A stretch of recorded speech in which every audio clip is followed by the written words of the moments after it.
análise pessoal necessária, mas não é suficiente. Como ocorre a partir do sentimento? Veja bem, a questão da formação do analista, nós vimos desde o início que ela se baseia nesse tripé. Uma psicanálise pessoal, as supervisões e a relação com o ensino, com a teoria psicanalítica. A supervisão, ela ocupa talvez o lugar, é um lugar diferenciado, um lugar essencial na formação do analista. Lacan ou alguns autores lacanianos chegam a afirmar que a supervisão seria a verdadeira análise. A supervisão, ela é fundamental e ela tem uma relação de articulação e de retificação de um percurso em relação ao percurso de cada analista com a escola de psicanálise. A supervisão, ela vai fazer um enlaçamento dos elementos da análise, propriamente dita, e dos elementos da teoria com a vigência, com a tessitura de uma prática analítica, a prática de cada analista, a prática particular de cada analista, lá no consultório, no âmbito do sigilo, etc. e tal. Então, o lugar que o supervisor vem ocupar para cada analista em percurso é essencial. E é uma coisa um pouco esquecida, abandonada, deixada de lado pelas instituições. O lugar de um supervisor, o lugar desse controlador, da análise de controle das supervisões. A escola que eu frequento, que eu faço parte, dá muita importância à supervisão. A supervisão é fundamental. Mas veja bem, em 1974, numa carta aos italianos, Lacan vai dizer que a psicanálise é necessária, mas não é suficiente. Então, para alguém que quer se tornar psicanalista, ele terá que passar por uma análise pessoal. Isso já estava em Freud. Isso já estava em Freud, mas não havia sido colocado dessa maneira, porque quando Lacan diz uma psicanálise pessoal é necessária, mas não é suficiente, ele está trabalhando categorias dentro da lógica desenvolvida no seu ensino, a partir do seu ensino. Ele vai buscar os elementos da lógica, da topologia e colocar na sua forma, sua maneira de teorizar a psicanálise. Elimina cada vez mais esse caráter subjetivo de intuições que alguns analistas apresentavam essa tendência de se relacionar com a teoria. Então ele diz, uma psicanálise é necessária. Isso deve ser tomado num sentido amplo. Quer dizer, ele está dizendo que não basta que alguém vá frequentar um consultório de um psicanalista. E aí entra a questão fundamental. De que maneira nós poderíamos dizer que uma psicanálise é necessária? Quer dizer, não basta somente que alguém vá ao consultório, que vá fazer uma análise. De que se trata verdadeiramente é em que condições alguém, não é, irá entrar ou não, poderá entrar ou não numa psicanálise. Quer dizer, entrar ou não numa psicanálise seria as possibilidades do sujeito poder se familiarizar com o seu inconsciente. Quer dizer, de que maneira o sujeito vai poder acreditar no inconsciente.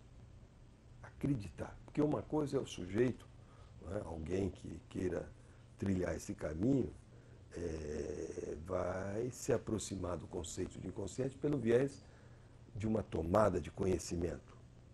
De um conhecimento que ele pode adquirir nos livros, adquirir fundamentalmente na universidade, não é? Ou até em instituições psicanalíticas. Não é? Mas de que maneira ele vai verdadeiramente crer no inconsciente? Isso não se ensina, o conhecimento não pode apontar para isso, os livros não dão margem a isso. Lacan vai dizer, isso poderá, é contingencial, poderá ou não, poderá acontecer como um acontecimento no divã. O sujeito, estando em análise, ele vai experimentar esses efeitos do seu inconsciente, que é único, é singular, é dele. É aquilo que se passa entre o psicanalizando e o psicanalista como um ponto novo, um ponto intermediário novo que surge entre os dois. Não é? Porque, mesmo estando duas pessoas, não é? No consultório do analista, está ali um deitado falando e o outro sentado escutando, só há a emergência de um sujeito. Não há dois sujeitos. O sujeito do inconsciente, ele é intervalar. Ele pode emergir, ele poderá emergir entre um significante e outro, entre um significante do psicanalizando e o significante do psicanalista.